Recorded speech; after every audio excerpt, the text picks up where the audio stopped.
Today's topic of discussion would be OHOS UI framework. More specifically into the starting point of the framework, we will be discussing more about components and component containers. Contents for this session would be the following topics. So first I will be explaining Android because the idea of a component and component containers is little bit similar to Android, and I hope you people all will be familiar with Java programming and Android application development somewhat. So if you are able to grasp Android application development, then you will get most of things from this session. So first we will look into a general view and view group hierarchy. Then we will jump onto component and component container in OpenHarmony OS. Then this component container in Harmony OS. So depending upon how it arranges its child components, it is divided into different types of layouts. So we will have a look into the types of layouts. Finally, we'll have a hands-on session creating a custom component. So if you take Android framework or Harmony, OpenHarmony OS, so all the views provided by the framework is something a custom view which extends the component or the view.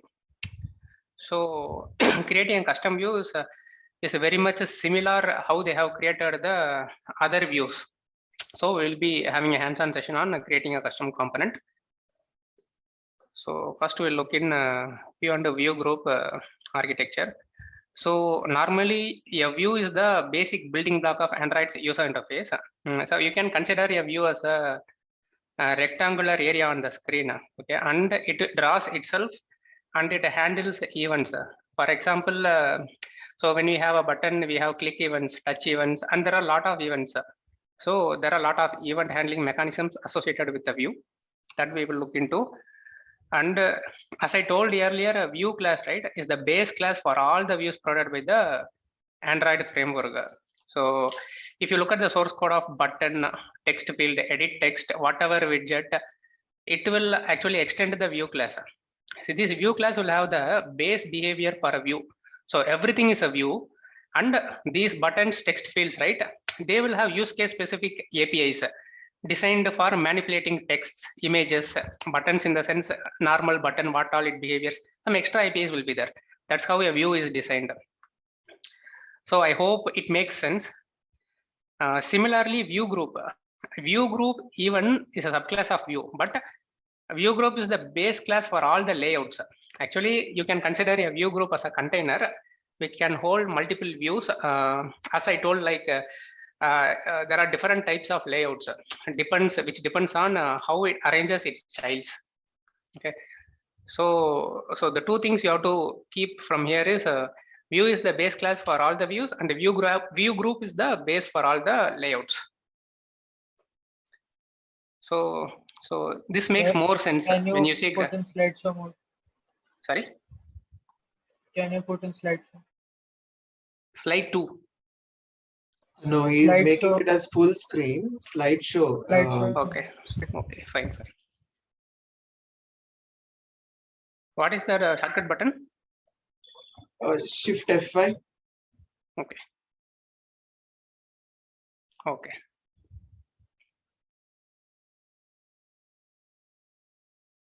Okay, this diagram will make more sense. So you can see the other views like image view, text view, even view group extend from view. So all the views provided by Android framework extends view. Similarly, you see all the layouts, a frame layout, a relative layout. There is so there are also linear layout. There are a lot of layouts, constraint layout. Everything extends view group. Okay, so this is a more detailed flow. You can see here there are a lot of widgets specified here. So this is nothing but so depending upon your use case, you will use different widgets and views. For example, you see the right portion extending from text view. When you design a form, input form, you will be using text views, edit texts for input fields, buttons, checkboxes. Similarly, the bottom section you see video view, surface view. When you design OpenGL applications and some media applications, you will be using these views. The thing is, they will have a common view behavior, but they will have their own APIs.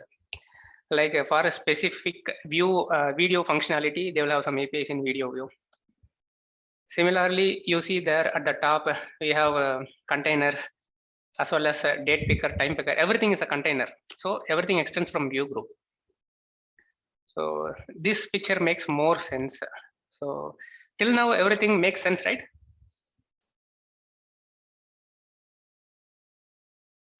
Yes, sir. Okay, I'll keep it as, yeah. Okay, we will now move on to component and component container in Open Harmony OS hierarchy. So the idea is similar. So we have a component which is a rectangular area on the screen. Okay, it has its own event handlers as well as it draws itself. So you see, we have different types of views. So for manipulating images, we have image component. For manipulating labels, text, we have text component. So and the component container is a view group here. So the hierarchy is it extends from component, and you see all we have different types of layouts like a directional layouts, stack layout. We have different layout, position layout. So many are there. I'll give an overview in the upcoming slides. So it follows same ideology of hierarchy. So everything is a component. So this class hierarchy you are looking at is a rich set of APIs and views provided by the Harmony OS, Open Harmony OS. For more detailed explanation about these components, you can visit a developer site. So is my screen visible, right? Web page is visible. So you can Yes, sir. visit it, yeah, Developer Harmony OS for more detailed information about all the components. So we have all these views which extends component, text, button. The general description will be like this. Every component, they will have some description what it is used for. Then, you know, right? So there are two ways we can define a component in an application, either via XML or via Java code. So when you define via XML, so this component, right? These all attributes are supported. So they have mentioned all different attributes supported by this component. And they will, if you go still down, you can see the usages, how to use this component. And they will, these usages will explain each and every attribute defined above. So different styles, you can follow this for more detailed API usage and attribute usage.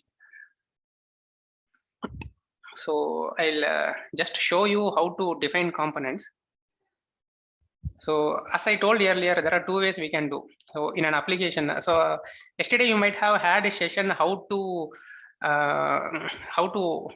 write an application, right? The starting point for an application in Open Harmony OS is via ability, and in ability, like fragments, we have ability slices. So here we have life cycle callbacks. These ability slices, like when it is started, it will go through a series of life cycle events like on start, on active, on foreground. So in on start, we used to initialize the layout. So what it does, it inflates all the components. So there are two ways to define the components. One will be via XML. So here I defined a dependent layout component container. So this way you can provide the ID and associated attributes. So I can show you, this is one component image I am defining here. So, and its associated attributes. Most compulsory thing is we have to define height and width. So this is from IDEA, this IDE. So we have IntelliSense. You just give control space and you will get all the supported attributes you can use. So you can make it align top. Since it is a different layout, you can use align top, you can use align baseline, all those things.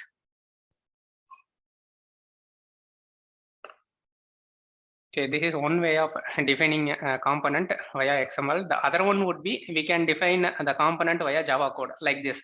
So here I have defined a component button.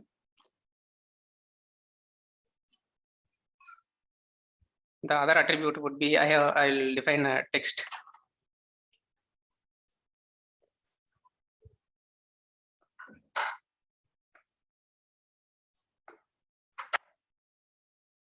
So then you can specify the, like in XML, we are defining custom attributes. We can specify the width, height, and associated attributes. For text, the supported attributes would be set a text size. We can set a text.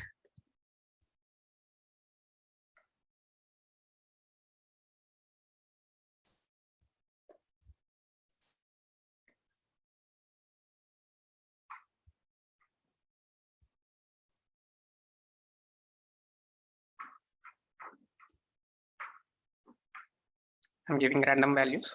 So this is how you can set the attributes.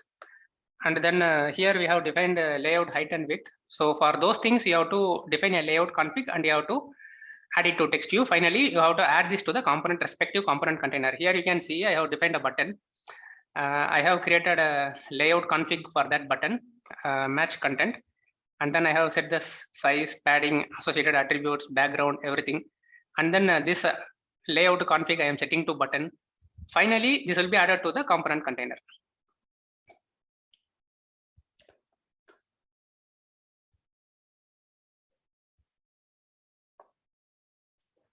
I can and execute and show you.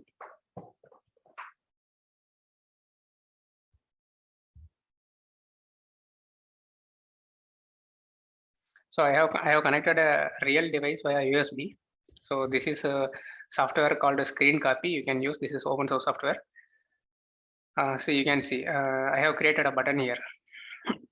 Okay, so this background is of magenta color, and I have set the text as I am an OHOS component.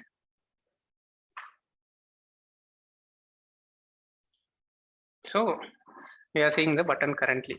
So these are two ways how we can define components and component containers in an application. So is that clear? Yes. Yes, sir. Okay, so in order to view this class tree hierarchy, I feel you all have installed Deveco with yourself. Go to this location. Once you install Deveco, you would have downloaded SDK. If you go to this location, you will have the API overview document. Just open this.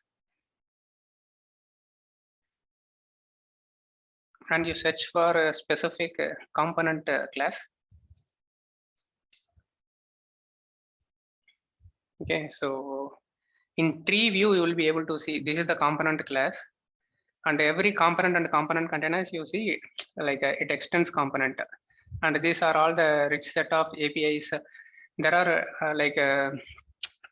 are completely new APIs OpenHarmony OS has provided, which you can use. Like I have highlighted here, this magic layout, page slider indicator, all these are completely new. You can check and play with it. So next we will look into the different types of component containers. So as you know, this component container also extends from component, but it can be classified into the following types based on how it arranges its child. So if you see, there is a directional layout which extends component container.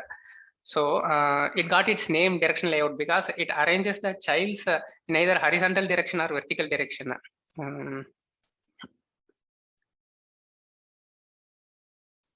You see here, so look at this figure. The outside bigger box is the directional layout. It is a container, but it holds three buttons, which is arranged in a vertical fashion. Okay, so we can also arrange it in a horizontal fashion. We will look how we can arrange a container in a vertical or horizontal fashion. Sir, it is same as a linear layout in Android, right? Yes, somewhat, but you have additional APIs also you can explore. Okay.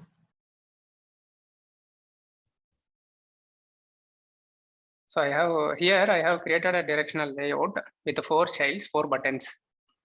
And the main attribute for this directional layout would be this orientation, which I have mentioned, horizontal. Okay. So when I execute,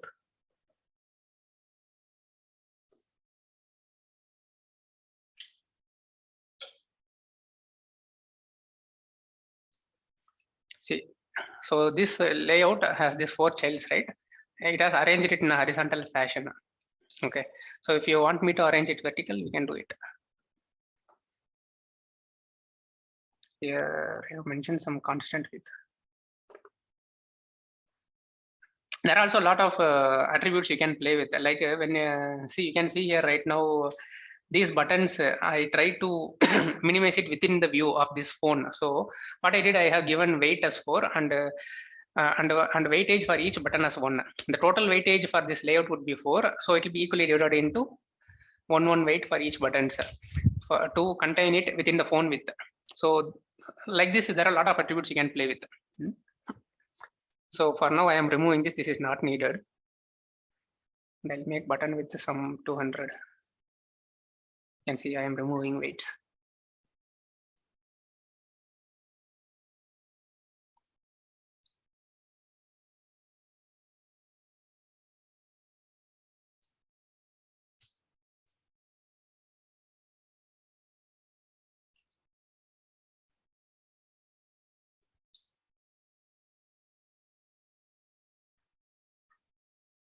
So now they have been arranged vertically. So it got its name direction because of this vertical and horizontal arrangement.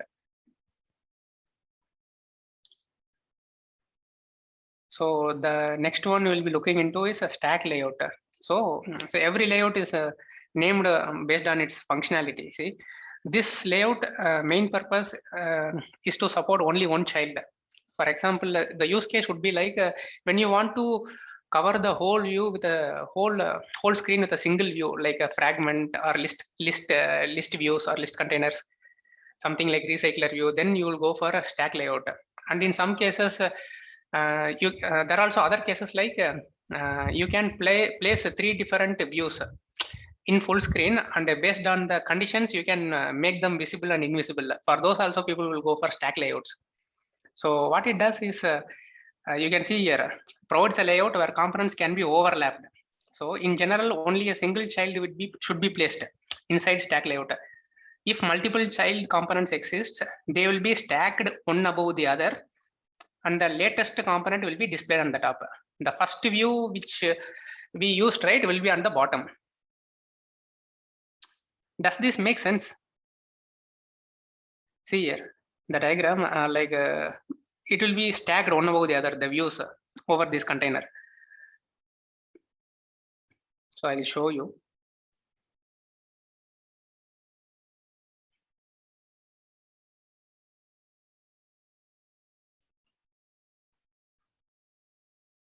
So here I have used this stack layout container with 2 different child. Child can also be a container. It can either be a component or even a container. So I have used 2 different containers as child. What I did, I have created this stack layout to fill the whole screen of the phone. Again, this different layout. Now I will comment this directional layout for now. And I have a background magenta color for this different layout.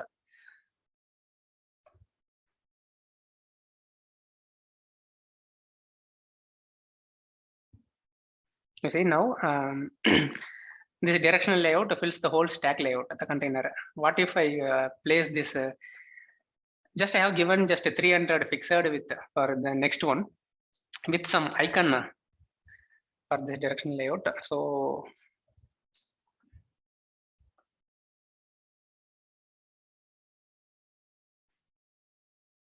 you can see. So that is that the view which I used at the last is stacked on the top of the other one. So stack layouts purpose is mainly to use single views to present in whole screen, or to control visibility and so different views that we can use in overlapping scenarios. So the next different type of layout would be a dependent layout. So dependent layout can contain multiple child components. Like directional layout, it can also contain multiple childs, but each child, right, which will be placed in relative to other child. So there are like when you define a directional layout, dependent layout, right, within the child, when we define in XML, we have attributes like which will be defined in relative to other child's attributes. For example, I'll show here. For that, I can show you a diagram. So you see here, there are 3 views. The topmost view will be placed like there will be attribute aligned parent top. So it will be aligned to the parent's top. Then the leftmost attribute, the below one, it will be placed saying you have to be placed below the above one. And the rightmost bigger one, it will be like you have to be placed just to right of the left one and below the top one. So the attributes will be like this. So each component's position on the screen will be like in relative to the other child's positions.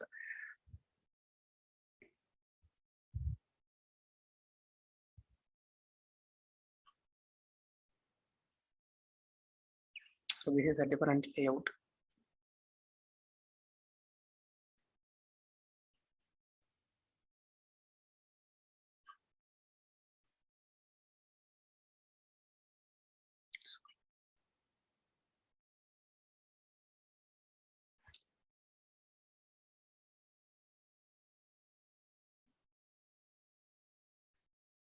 So this different layout is placed below the directional layout, and you see the childs. So the second child, the sample text child is placed below the above one. This is the header. I have given the ID as header. It is placed below. And this guy, he is placed below header, but he is also, his top will be aligned with the immediate, his top will be aligned with him, and his butt, he is also to right of this child. So when I execute this,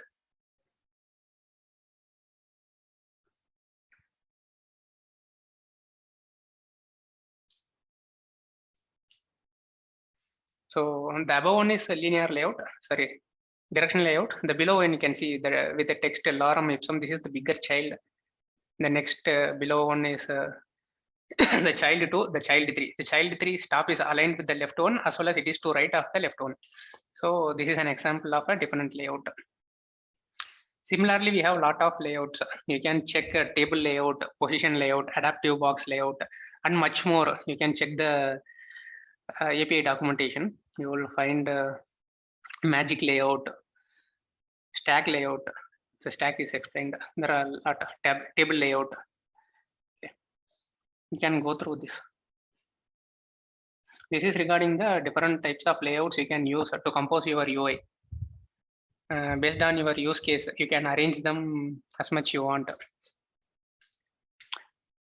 So now we will look into, so first I will explain what is a custom component. Everything is a custom component here. You see here, this is a component. This is the base component class which HarmonyOS provides. But you see this text button, apps button, everything extends component. Everything is a custom component. What they did, tomorrow I may get a case where I want to design something where I have to specify some behavior for that view, which may not be available in text. So what I do, I simply extend the text and I'll define my behavior. Even if I want to customize, I want to draw something on top of text. Mostly when you design applications, you will come across this scenario. When you will be designing applications, you have to design a button which will look unique, and it has to be maintained the same design throughout the application. In those cases, what you do, you will be extending the component and you will be defining your behaviors, and you have to draw those custom designs that you get as requirement. So knowledge on developing a custom component is very important. So we will go on a hands-on session for this. So first I'll explain you how to create a custom component, and then we will design something like this. We will extend a component and we will draw a circle with a text on it. Just a simple thing to make you understand. You can try some complex designs later. You can get as assignment from Sarath. Okay. So you see here, in yesterday's session, Sharath might have covered you the ability lifecycle. So as I told earlier also, the phone, everything for an application, the starting point for an application is window. The Windows name terminology is ability here. So it has a lifecycle. When it gets created, when we press this back button, some lifecycle callbacks will get triggered. So just when we press that multitasking button, to view what are all the applications, some callbacks will be called. When a progress bar or a dialog comes on top of an application, some lifecycle will get called. So I think you might be familiar with those lifecycle callbacks. So you are now aware of those callbacks. Like that, we have for component also, we have some lifecycle methods which will be invoked. Okay. So when a component, right, when we define it via XML or when we define via Java code, there are some series of methods which will be called to draw it. First, it will be attached to a window. Then you can see these two methods are crucial for a component.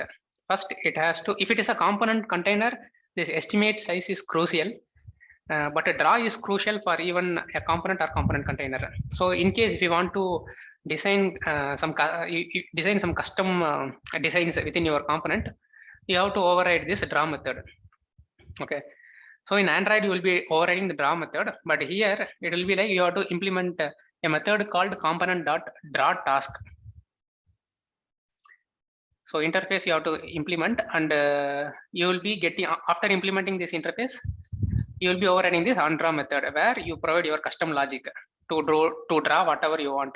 So for example, in this session, I am going to implement, I'll create a custom view first, extend component, and I create a custom component.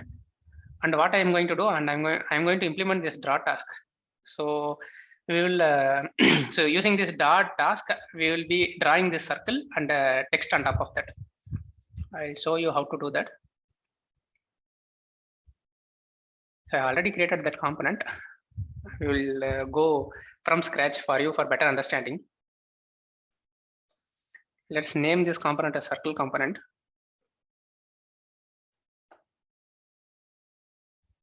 First step would be when you are creating a custom view, you know that you have to extend the component and you have to create the matching constructors. So there are 3 constructors which you have to override mandatorily, I'll tell you. So if you are creating the circle component via Java code, this constructor will be called, okay, without attribute sets. Suppose you are going to create a component via XML, right? Either of these 2 constructors will be called, and there will be this attribute set parameter will be passed. I'll tell you what this attribute set means. So when we design custom components, when you take text here, for example,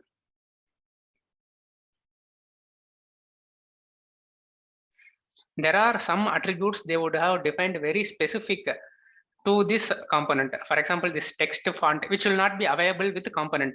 So I told you, your use case may require some behavior. Okay, so for that you need some attributes to be defined customly for this component. So similarly, I'll tell you how we can define a custom component in XML and how to access it in Java code. So I'll use this. So you are now ready to use this custom component. Simply you extend this component and override the constructors, and you are all set. Your custom component is ready. Now we'll go here and we will use the circle component. I'll comment this out.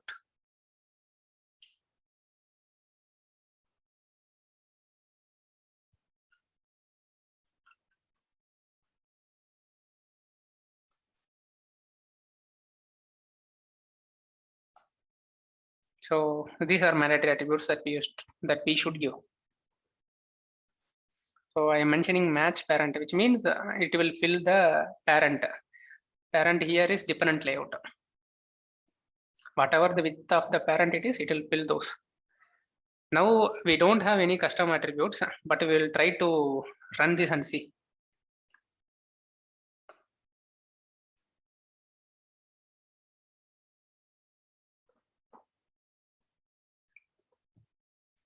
So there is nothing visible right here, because we have not specified anything. Since the Android will, since it is a additive light model, it will display white light if you don't have anything defined. So for now, I'll define some attribute. Since we haven't defined, we will try now. Background we can do first.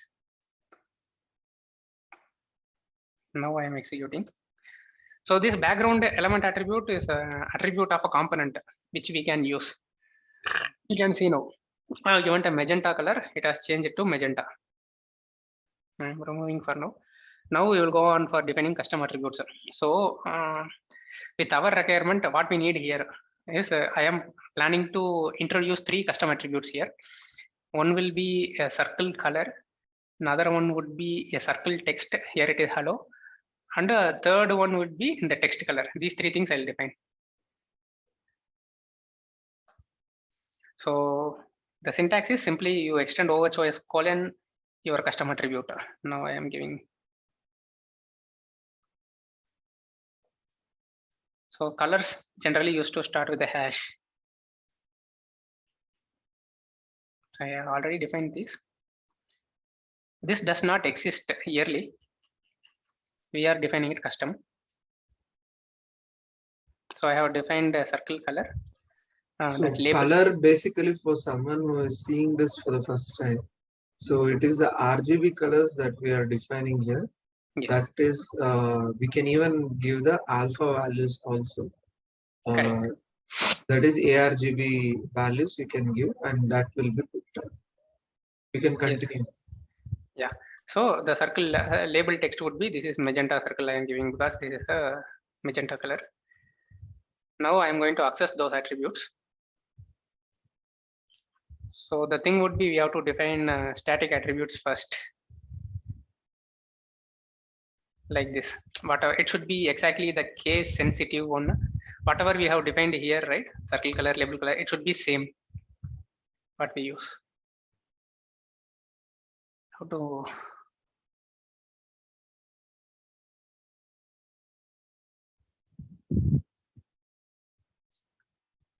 okay, then we will define an init function. It should be called from all three constructors because you see, we may calling this constructor from Java code. This may be called from XML. So this init function, I am going to retrieve all those custom attributes, and finally these attributes I will be using in a draw task. Okay. So I need this. I am defining some variables to store the retrieved colors. So like the circle text, and you see, when you define when you are defining this component from Java code, you will not get attribute set. So in that case, attribute set will be null, right? So it is a best practice, clean coding practice, that you have default values also. If it is null, it will be handled, or it will be error prone. Does that make sense?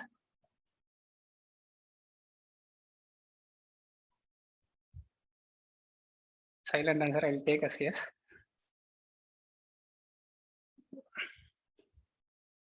So I have defined an init function where I am passing this attribute set. So what I do here, since I don't have attribute set, I am passing null here.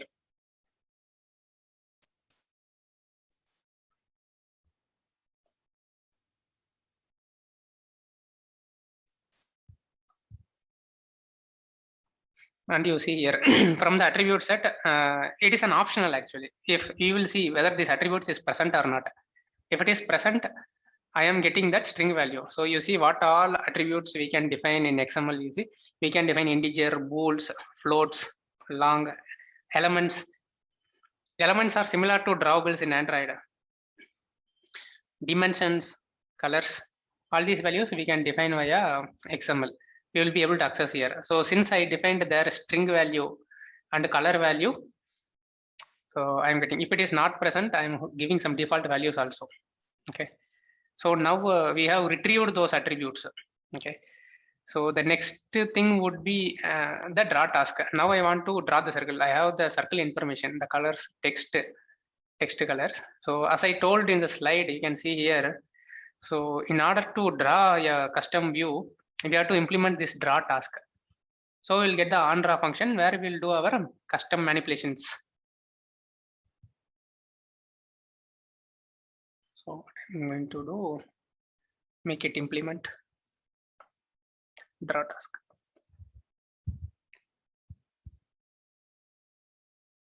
And there you go, you are provided with a canvas and this component. So in this canvas, we are going to draw this circle, whatever I shown you. So this logic is simple. Here what I did, I'll explain you.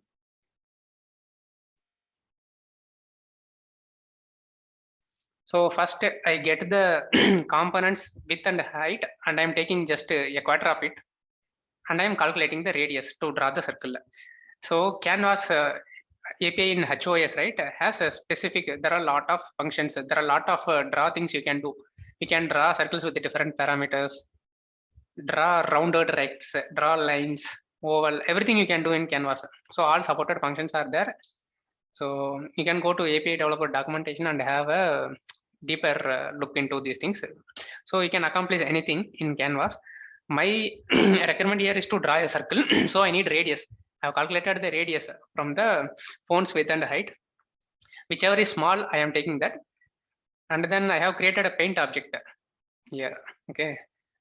So this paint object, it is a good practice not to create a paint object inside draw, because draw will be called multiple times. Okay, so if you instantiate something inside a draw, right, it is a bad practice, because there will be a lot of objects created and it may not be garbage collected also, and it will take more memory. So so I have set the attributes for those paints, and this is the color which I set in XML. Now for paint I am setting it circle color. I will comment this now first. I will just draw only the magenta circle and I will show you.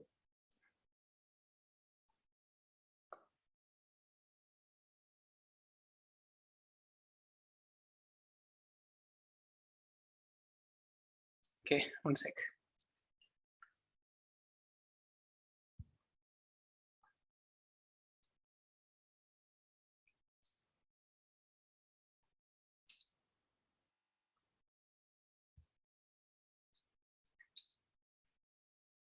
So in real time when you design, you have to, so similar to logcat, we have high log. Okay, so you can check what errors you have by selecting and debugging the application.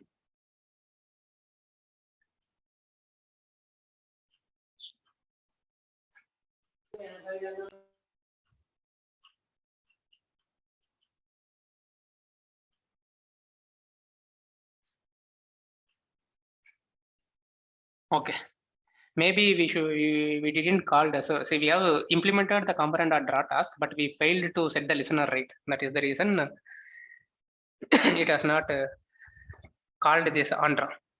So we have to add this draw task. Okay, now we are good to go.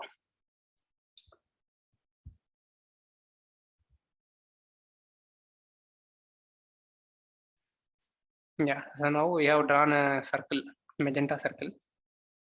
And after this, again, we are changing the circle paint properties to draw the text. And the canvas that draw text will finally draw the text over the circle. Here. Gautam, I have one thing. Since you radius is a parameter that I can change, since it's a custom component, can Yes. I fetch radius also from the XML file? Yes, we can do that now. Okay, we will do one attribute called a radius.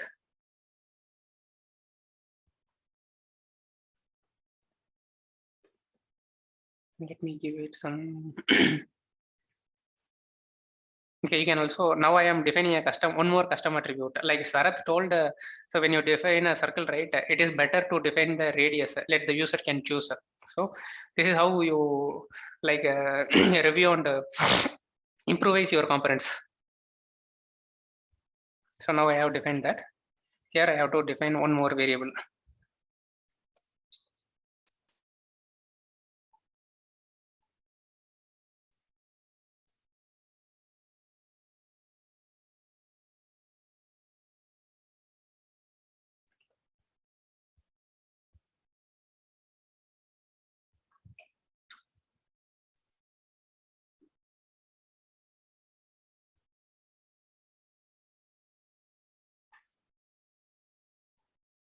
So currently I defined here radius, so the case should match.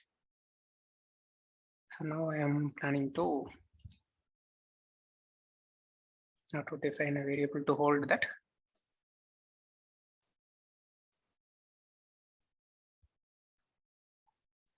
Giving default as 100.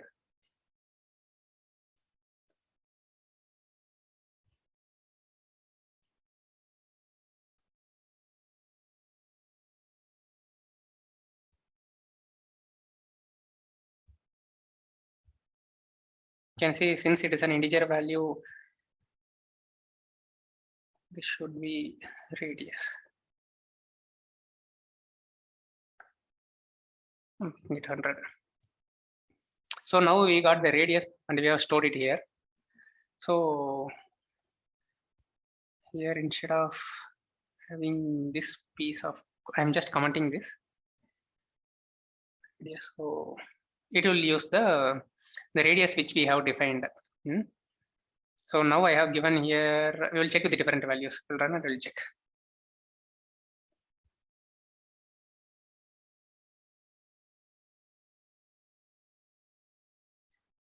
See, now we have given 200 there. I'll change it to some 500.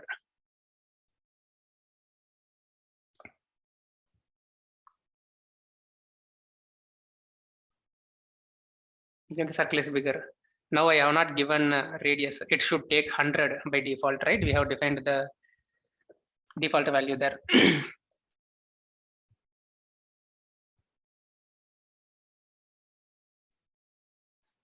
Yes, the circle is small. Hello. You can implement raw task and you can design your own components. You can introduce lot of, you can override other component methods. The component is very rich with APIs. You can override all these methods, whatever you want to do. You can play with, you can try it. It's very easy.